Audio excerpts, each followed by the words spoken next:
Hello dear students, I hope कि आप लोग बहुत अच्छे होंगे। तो जैसा कि आप पहले बहुत सारी वीडियो देख चुके होंगे, IRMS का नोटिफिकेशन आ गया है। तो इस जो वीडियो में मैं ये बात करूंगा कि IRMS आपको देना भी चाहिए या ये मात्र एक लॉलीपॉप ही है, इससे आपको कोई स्टूडेंट को फ़ायदा है या नहीं है, या सिर्फ ऐसा ही टाइम पास टाइप का है ये, है ना। क्योंकि इसमें बहुत सारे प्रश्न चिन्ह हैं कि इसको गेट की प्रिपरेशन के साथ क्या नाम है, क्लब कैसे किया जाए। ठीक है। तो प्रेस ब्यूरो ऑफ इंडिया ने एक ये नोटिफिकेशन निकाला है। इस नोटिफिकेशन को थोड़ा सा एनालाइज मैं करना चाहूँगा। और जैसा कि आपको पता है कि मैं आपको बिल्कुल फ्रैंकली जो मुझे लगता है वो अपना ओपिनियन दूंगा। वो आपको सही लग भी सकता है, नहीं भी लग सकता, वो वास्तव में भी सही हो सकता है, गलत हो सकता है। लेकिन अपने 10 साल के टीचिंग एक्सपीरियंस से जो मुझे लगता है इस नोटिफिकेशन को देख के कि इस नोटिफिकेशन और से बच्चों का क्या फ़ायदा और कैसे इसकी अगर प्रिपरेशन करना है तो करना चाहिए, वो मैं आपके सामने रखूँगा। हो सकता है वो थोड़ा आपकी एक्सपेक्टेशन से अलग भी हो। ठीक है। तो इन्होंने कहा है कि हम IRMS एक सेपरेट एग्ज़ाम कराएंगे। ठीक है। इसमें 150 वैकेंसी होगा। Ministry of railway in consultation with UPSC has decided to recruit has decided that recruitment to Indian Railway Management Services will be conducted through specially designed IRMS to be conducted by UPSC from the year 2023 onwards। 2023 और आगे से IRMS एक 2 tier exam होगा। 2 tier exam का मतलब क्या है? पहले प्रीलिम्स दो, है ना, followed by main written exam and interview. ठीक है। अब देखो ESC में क्या होता था, वो टेक्निकल सारे सब्जेक्ट थे जो प्रीलिम्स में आपको पढ़ने पड़ते थे। Standards and quality, project management और दुनिया भर का जो सब्जेक्ट है वो आपको पढ़ना पड़ता था प्रीलिम्स के लिए। ठीक है ना। अब इनका प्रीलिम्स देखो कैसा होने वाला है। For screening suitable number of candidate for the second stage examination, मतलब मेंस के जो मेंस के लिए जो कैंडिडेट है वो कहाँ से आएंगे?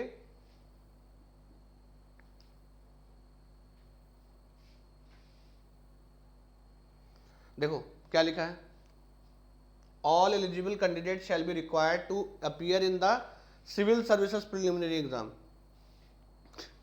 मतलब सिविल सर्विसेज का प्रीलिम्स आप दो, जितना history, geography, current affairs, quant सब पढ़ो। ठीक। सिविल सर्विसेज का प्रिलिमिनरी एग्जाम देंगे and suitable number of candidate उसी में से IRMS निकाल लेंगे। अब देखो ये कैसा है, IFS में भी ऐसा होता है। एक एग्ज़ाम होता है, मैं आपको बता दूं अगर आपको अवेयरनेस नहीं है, आगे फ्यूचर में आपके काम आने वाला है। एक IFS होता है इंडियन फॉरेस्ट सर्विसेज, और एक होता है IFOS इंडियन फॉरेस्ट सर्विसेज। इस पर लिख सकता हूं मैं किसी तरीके से।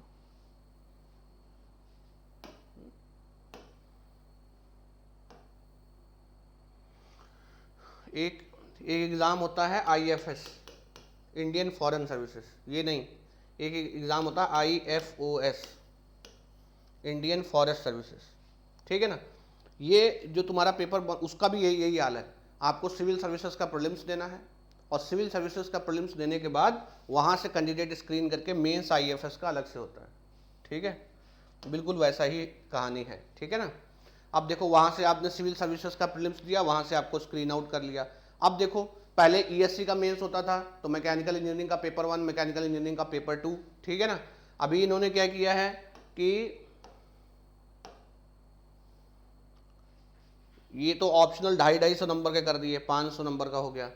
और इंग्लिश आपको पढ़ना पड़ेगा, इंग्लिश का एक पेपर होगा जैसे सिविल सर्विसेज में क्वालिफाइंग होता है। ठीक है ना।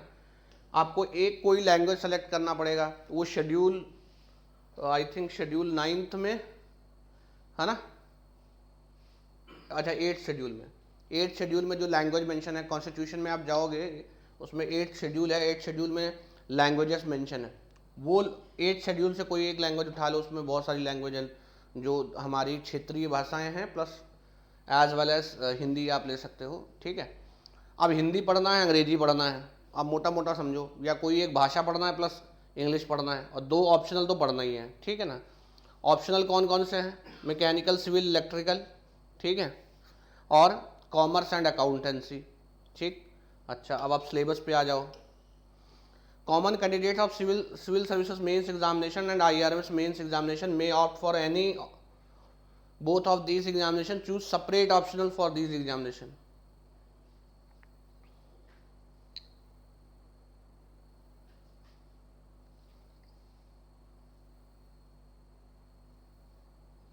मतलब अगर आप सिविल सर्विसेज और इसके लिए जा रहे हो तो आप सेम ऑप्शनल भी ले सकते हो, अलग अलग ऑप्शनल भी दे सकते हो। मतलब सिविल सर्विसेज और आईआरएमएस का पेपर आप सेम रख सकते हो। एज लिमिट आपका वही है, मिनिमम क्वालिफिकेशन वही है, ठीक है ना, बाकी कथा कहानी है। ठीक, अब देखो इसमें गेट वाला जो बंदा होता था और जो पहले ईएससी में होता था उसमें सब कुछ टेक्निकल था, ठीक है ना, कुछ एडेड ऑन सिलेबस था, और जो जीएस का पेपर था वो भी मोस्टली टेक्निकल था। तो गेट के साथ आप प्रिपेयर कर रहे थे। अब क्वेश्चन ये उठता है कि गेट के साथ कैसे प्रिपेयर करें। पहली बात तो ये है कि अब इसका सिलेबस हो गया काफ़ी वास्ट सिविल सर्विसेज के जैसे, ठीक है। तो अब आपको प्रिपरेशन के लिए चाहिए समय, पहली चीज़। दूसरी चीज़ ये है कि भैया देखो, अगर आप मान लो मैकेनिकल के लिए प्रिपेयर कर रहे हो एंड वी हैव 30 वैकेंसीज, ठीक है, नो डाउट जो आपका रेलवे का जॉब है वो बहुत अच्छा है, कोई दिक्कत नहीं है, but again you are fighting for 30 seats only, ठीक है ना। और ये पूरा कथा कहानी सिविल सर्विसेज जैसा है। अब देखो क्या, अगर आपको उसको प्रिपेयर करना, मुझे ऐसा लगता है पर्सनली, मेरा ऐसा फीलिंग है कि आप गेट का तैयारी कर रहे हो, जो एवरेज स्टूडेंट है ना उनको गेट पे ही पहले फोकस करना चाहिए, और गेट के थ्रू एक स्कोर कार्ड लेके या तो उनको एमटेक कर लेना चाहिए और या फिर उनको पीएसयू में जॉब पकड़ लेना चाहिए, उसके साथ इसका तैयारी करना चाहिए। और इसका तैयारी कैसे करें मैं ये बता रहा हूँ। देखो, आप अकेले आईआरएमएस का तैयारी मत करो, ठीक है। देखो, आप जैसे फॉर एग्जांपल इसके लिए पढ़ रहे हो, आप हिंदी पढ़ ही रहे हो, आप इंग्लिश पढ़ ही रहे हो, ठीक है, ऑप्शनल पढ़ रहे हो, तो जब भी आप तैयारी करना चालू करो, पहली बात तो आप ऐसे क्लब करो, एटलीस्ट आईआरएमएस और आईएफओएस दोनों को मिला के तैयारी करो, क्योंकि इनका अब सिलेबस देखो, आईएफएस के लिए भी आपको क्या नाम है, सिविल सर्विसेज प्रीलिम्स देना है, इसके लिए भी प्रीलिम्स देना है, तो ये तो कॉमन हो गया। उसके बाद हिंदी इंग्लिश इसमें भी सेम है, ऑप्शनल इसमें भी सेम है।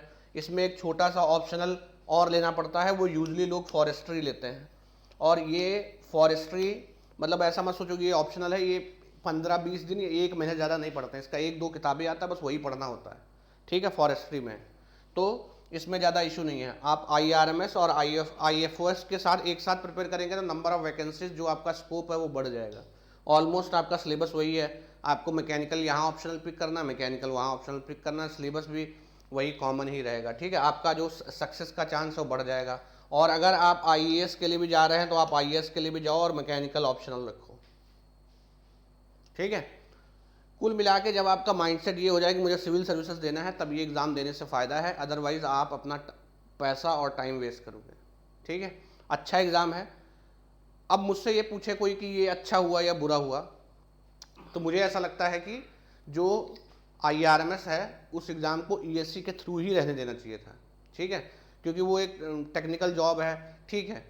गवर्नमेंट इस चीज़ को पे एम्फसाइज करती है कि हमें थोड़ा इंजीनियर से मैनेजमेंट स्किल्स भी चाहिए, एथिक्स चाहिए, दुनिया भर के, तो ठीक है, ईएस के ही पेपर में 1-2 और पेपर जनरल स्टडीज़ का, करंट अफेयर्स का बढ़ा देते, ऑलरेडी चल ही रहा था, बट ये जस्टिफिएबल मुझे नहीं लग रहा है। प्लस अगर इसका प्रिपरेशन करना है, ठीक है ना, तो तभी आप प्रिपरेशन करो जब आपको सिविल सर्विसेज का भी साथ में ध्यान में रखकर चलना। अच्छा, इसका एक दूसरा एस्पेक्ट भी है। दूसरा एस्पेक्ट ये है कि बहुत सारे जो ऐसे स्टूडेंट थे वो पहले ईएस का तैयारी करते थे और ईएस का तैयारी करने के बाद सिविल सर्विसेज का तैयारी करते थे, ठीक है। अब उनके लिए राहत है, आप एक जॉब पकड़ो, ठीक है ना, और उसके बाद इस पर फोकस करो, तो सीधा आप सिविल सर्विसेज का ही तैयारी कर रहे हो, ठीक है ना। तो दोनों एस्पेक्ट है, मतलब पॉजिटिव पॉइंट भी है, नेगेटिव पॉइंट भी है, बट मैं एक चीज़ ज़रूर बोलूँगा, go for IRMS only when you are mentally ready for civil services prelims.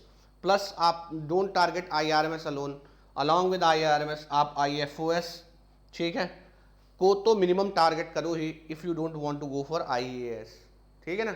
IAS मतलब सिविल सर्विसेज, सीएससी।